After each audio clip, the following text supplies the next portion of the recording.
Hi guys, welcome to my channel Shimom's Healthy Food. আজকে আমরা দেখাবো নুডলস ভর্তা। এখানে কিছু পেঁয়াজ আর ধনিয়া পাতা কুচি করে নিয়েছি, আর এখানে একটি পাতিলে গরম পানি করে নিয়েছি। এবার এতে আমি ম্যাগি নুডলসটি ঢেলে দিব। আপনারা চাইলে যে কোনো নুডলসই দিতে পারেন। এবার এটা সিদ্ধ হবে। একটি পাতিলে আমি একটি ডিমকে নিয়ে এমন ঝুরি ভাজা করে নিয়েছি, এবং এখানে হচ্ছে এই নুডলসের মশলাটি দিব।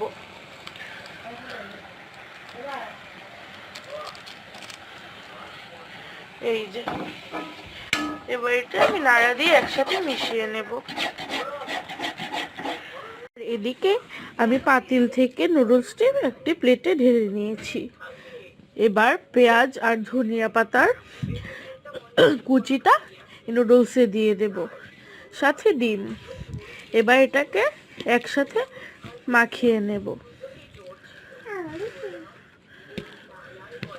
এই যে মাখিয়ে নিয়েছি। আর এদিকে হচ্ছে নতুন চালের গুঁড়ো দিয়ে মেরা পিঠা ছিল, এই যে আমি খেয়ে দেখাচ্ছি।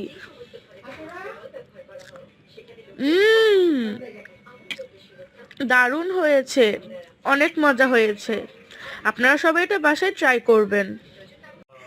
যদি আমাদের ভিডিওটি ভালো লেগে থাকে তাহলে অবশ্যই লাইক, কমেন্ট এবং শেয়ার করবেন, এবং চ্যানেলটিকে সাবস্ক্রাইব করে দিবেন।